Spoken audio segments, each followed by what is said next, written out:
Well, the good news is, this is the final level in the game. The bad news is, it's a pretty long one. Castlevania kinda switches it up a lot. Sometimes the final level is just the Dracula battle, other times it's actually very long, and oh man, favorite song right here.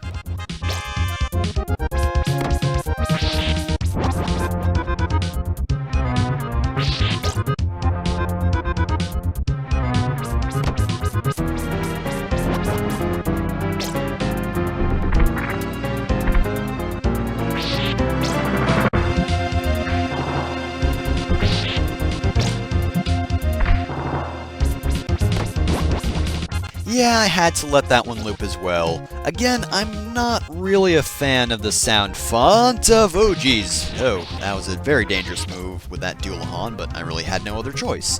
But anyway, I'm not really a very huge fan of the sound font they used for Super Castlevania 4. At the very least for the reoccurring songs.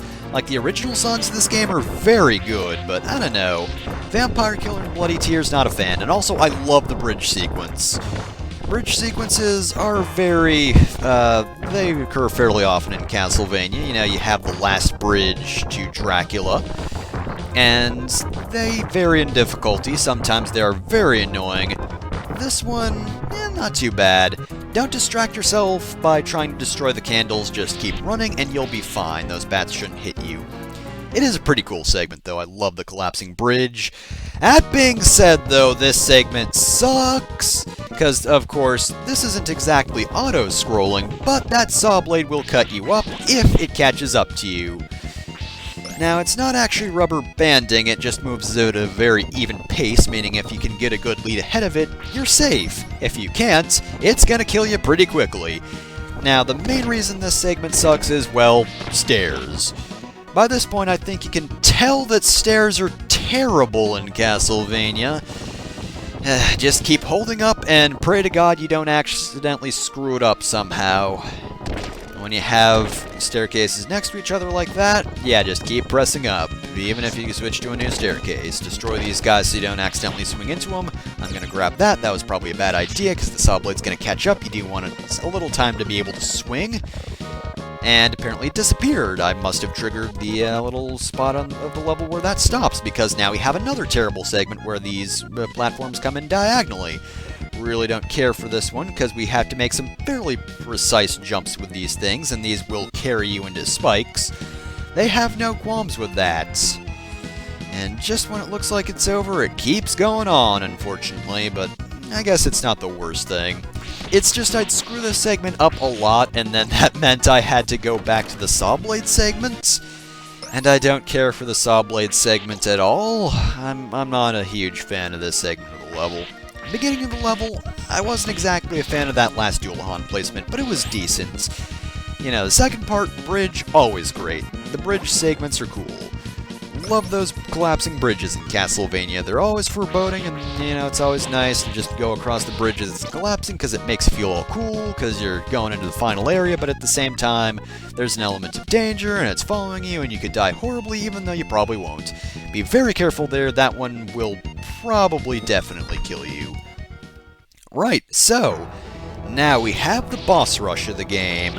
But it's not one of those boss rushes where you repeat bosses, we fight new bosses, starting with, I believe, the worst boss in the game. Yes, this guy!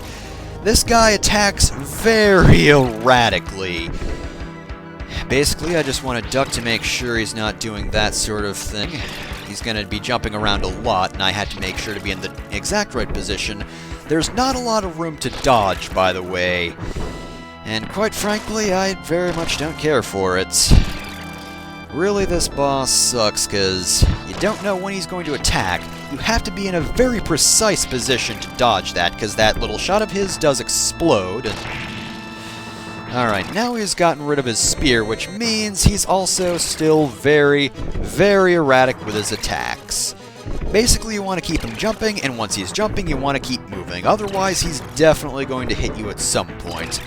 If you're not on the offensive, things are going to end up very bad for you. But yeah, that little peck move he does, very fast, and I don't care for it. Also, I've been referring to him as this guy, but I believe his name is... he is Slogra. Right, yeah, Slogra.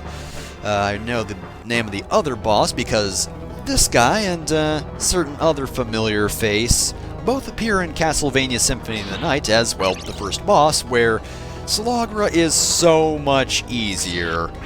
Because he attacks very erratically here, but there are actually tells in Symphony of the Night. Oh man, imagine that. Good game design where you can actually tell a boss is going to do something, but from time to time it is actually difficult to dodge it. Now, with this open little area, we now have to fight Gaibon. Whatever you pronounce it. Alright, he flies around, I believe. Yes, he drops spikes from the ceiling, not a shockwave. He can kind of corner you at times.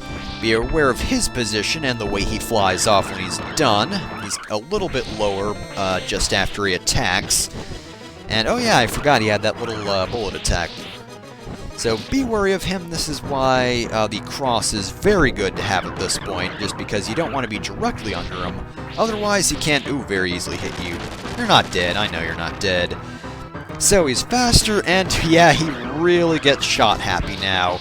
That being said, though, those projectiles are actually a lot easier to dodge than some of his other projectiles, so he kind of gets easier, to be honest. I guess he is closer to you more often, but it's not really a big deal to me. But anyway, as I was going to say, you should have the cross by this point. It's useful for all the bosses, and it's going to be very useful for Dracula. But we're not at Dracula yet, of course. After all, we've yet to fight his #1 minion, and I'm sure we all know that that is... Death. Alright, so let me see if I remember how Death works. He's gonna throw scythes around randomly, of course. I honestly don't really like a lot of the death battles. You are going to want to keep your... just real quick, he's going to try to suck you in. You're going to want to jump after getting a few hits in. Yeah, right as it's about to hit your knee. This is a very dangerous attack, but stick around right there. So yeah, basically what I'm doing here is I'm just holding the whip out. Because honestly, even though I'd love to get a lot of damage off him when he's flying about, those scythes just come out randomly. Well, not exactly randomly. They are timed, but they're very fast, hard to avoid, and he just throws them all over the place. That's why you want to stick right here. Honestly, the lucky shot's just a bonus, as long as they run into the whip and don't come in from lower, which, let's be honest, isn't really going to happen, because he doesn't really get lower than this. Yeah, if he was on my level, then this might be dangerous, but I can avoid it, it seems. Alright, come on, Death, move along. Do your little suction attack. There we go. He should be done this round. He doesn't have too many attacks, but he is very dangerous just because of the way he throws his sickles. And honestly, even though I knew about that trick, I still screwed this battle up a lot. It's not exactly the easiest thing, but yeah. Simple as it was very difficult, but it's done now, and man, I'm loving that background music. Very eerie, and by the way, jump down right here. And you get a whole lot of hearts, I need those. You'll also get weapon upgrades, and I believe maybe health? No, then again, maybe not health if you didn't get it there, but yeah, if you didn't already have the upgraded whip, I believe that'll give that to you. But what I need is all those hearts, because it's going to be very helpful. Thankfully, Death didn't have 2 forms, but I doubt Dracula will give us the same kindness, right? Oh man, Dracula's making quite the dramatic entrance with all this electricity. Time for the final battle. He's going to do his usual fireball attack, but because of how tiny the fireballs come out, well, if you hit the fireball, rather, but you are going to want to, because I believe it splits no matter what. You want to split it yourself, so that you can dodge it more easily. It's not the easiest dodge, because you definitely have to be at the height of your jump in order to avoid that, but you can also destroy the little projectiles if you have enough time. And I believe that's more or less all his attacks at the moment. He's not going to use anything different for a while. And of course, Dracula, only vulnerable in his head. That is consistent across all Castlevania games. Try to attack his body, it does nothing. Try to attack his head, though, Yeah, that works a lot better, and that's why Cross is a lot better than Holy Water is, because Holy Water won't help you here. Ah, there we go, he's doing his new attacks now. Those little fire souls are going to follow you around and try to attack you. The fire that appears kind of traps you, but only for a moment, so it doesn't matter too much. Basically, just maneuver your way around and, yeah, try to hit the fire at the same time. Doesn't really matter if you hit it at the same time, you know, that just helps overall if you get it all out of the way. But hey, if you kill one or the other, it's not really a huge problem or anything. Oh man, he's attacking fairly quickly now. And he is definitely mixing it up. Well, not really now, he's doing mostly this fire attack, which quite frankly is actually a lot easier than his basic fireball attack. Which is kind of weird because normally that's one of his easiest attacks to dodge. And I mean, it is his first attack, so it's kind of strange that he started with one of his hardest attacks. Alright, I believe very soon... Oh, oh, that's a little spread shot. Yeah, that thing. You're going to want to move in the opposite direction of that. But the nice thing is, it does give you meat. Oh, we're on the second form.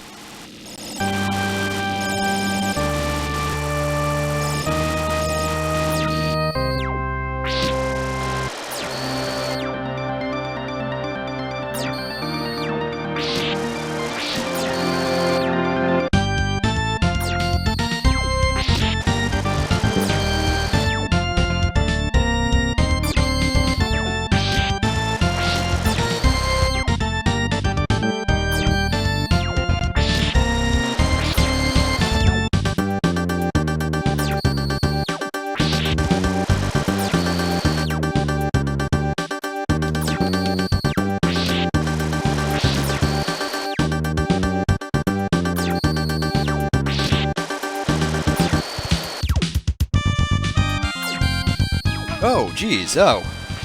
That's problematic. He managed to get in a hit off me. Still, though, that won't stop me from defeating him. Seriously, though, why is Simon the only Belmont that has a theme and knows when to play it? God, even if that segment is really easy, like second form is so much easier than his first form. But God, the music just makes it amazing. I love how Simon's theme comes in. That being said, though, I wonder if there's going to be any problem. I mean, we did get attacked by Dracula at last second, but honestly, it didn't really seem that powerful. I don't foresee any problems. Just one last surprise attack by Dracula, but yeah, I can ignore that. We can weather that. We've weathered a lot worse, like a butler hitting us in the shins, and in the end, we survived Dracula himself.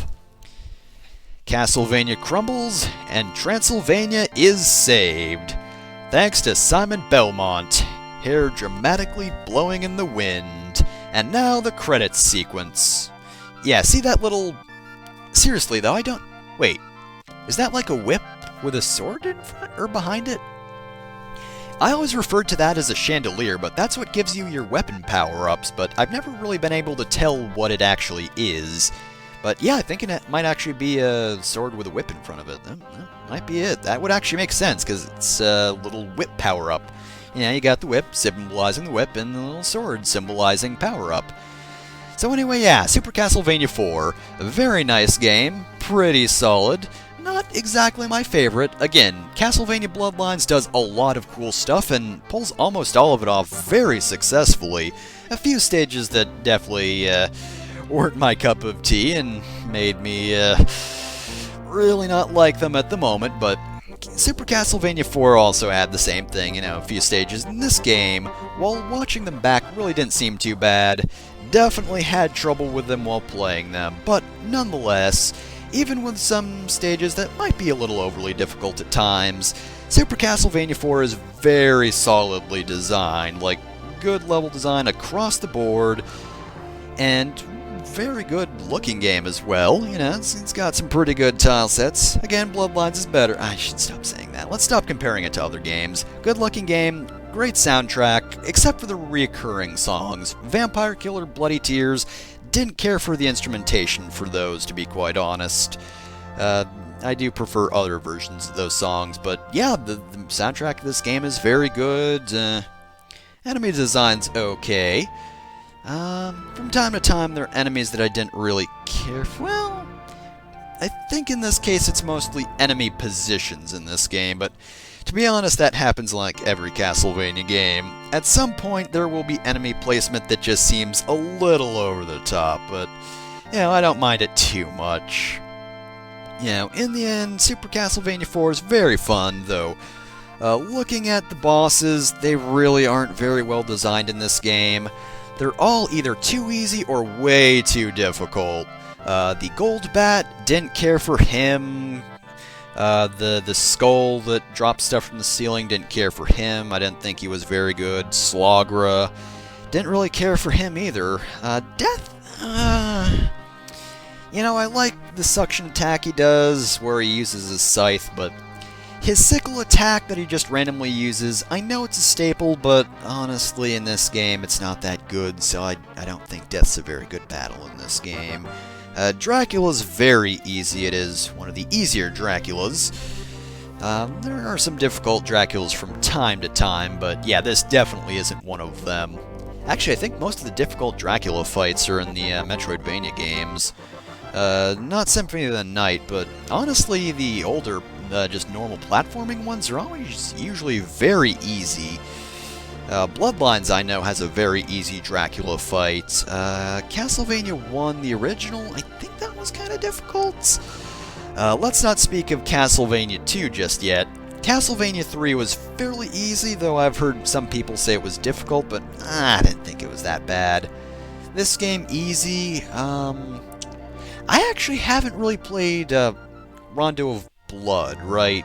Not Dracula X. Dracula X is the version that I don't think people like, if I remember correctly.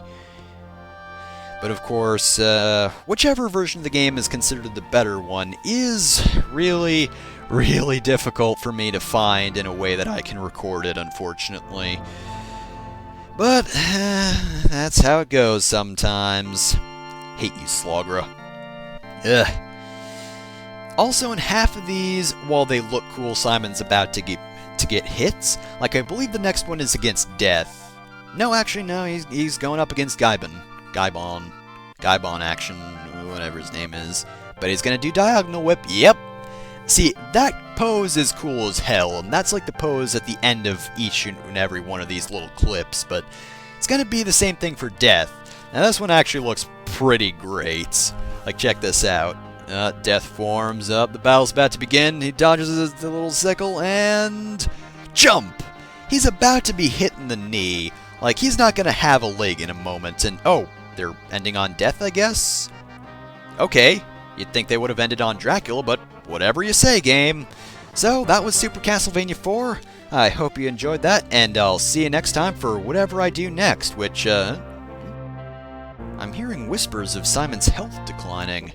I wonder what that could be about.